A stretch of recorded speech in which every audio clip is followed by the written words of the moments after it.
Now let's move over to Ohio State's defense. I told you I was going to take some time on this, and I'm going to. Okay, so Jim Knowles comes in to transform this defense. This is a defense that gave up over 200 yards rushing in the first 2 games last year and then the last 2 games last year.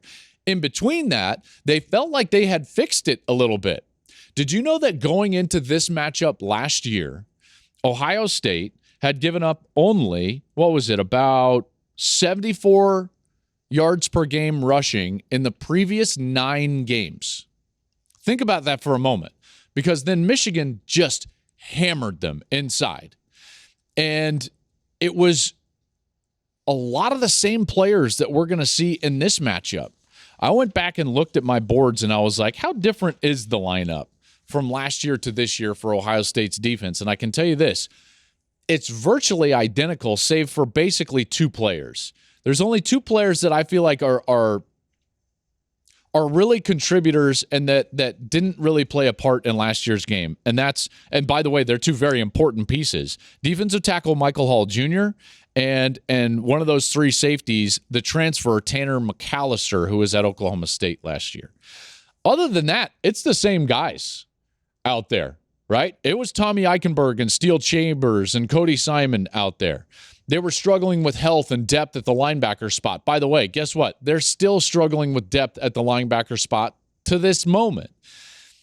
Their safeties weren't great last year, right? They got absolutely crushed physically in that game. And it's a lot of the same players.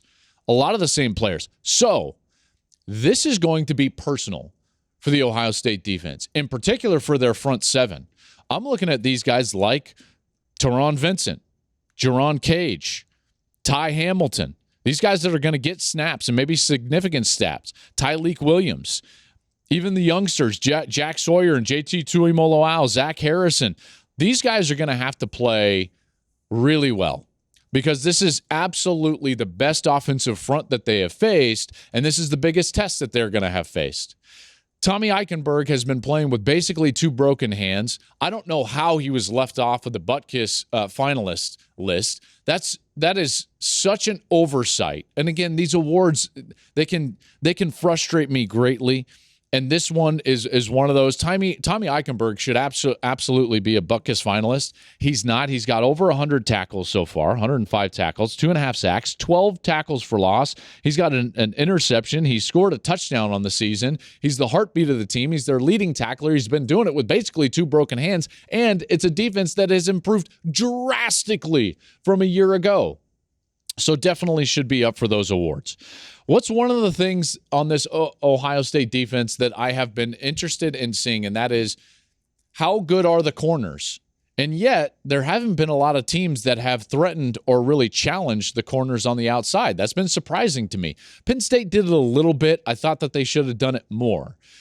I think that Michigan needs to challenge the corners for Ohio State.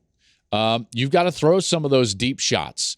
And it also is going to work in Michigan's favor to do that because they need to soften up that 3 safety look. It's a defense that is highly reliant on the disguise. They do it as well as anybody. They confuse the quarterback, force the quarterback to pat the ball just once so that the rush can get home. That's one of the reasons why Oklahoma State last year under Jim Knowles was one of the nation's leaders in sacks. In fact, led the nation in sacks per game.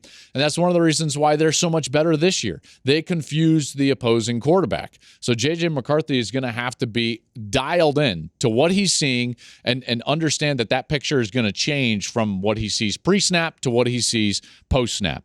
Biggest key for Ohio State, I believe, is going to be Michael Hall Jr. It's going to be those defensive tackles. It's going to be Teron Vincent and Jerron Cage. These guys have to hold up against the run because the more resources that you have to commit to stop the run, then what you're going to do is that you're going to open up some of the play action. You're going to open up the ability of them to throw the ball down the field in one-on-one situations against those what I would consider untested corners. Those guys up front have got to play really well. Now, that position group, the safeties, are going to have a huge hand in that. They're not just secondary players. They're going to be down. They're going to be run defenders as well. So I'm looking at Lathan Ransom, Ronnie Hickman, Tanner McAllister. Those guys are going to have to play really well, obviously. JT Tuimoloau If there was ever a time for him, as he did against Penn State, to really show out and be a dominant player, this would be it. He's got to play well for Ohio State. Hey, thanks for watching. If you enjoy that clip, make sure you click subscribe somewhere down here. From game highlights to exclusive interviews and rankings, we've got everything you need as a college football fan right here. College football on Fox.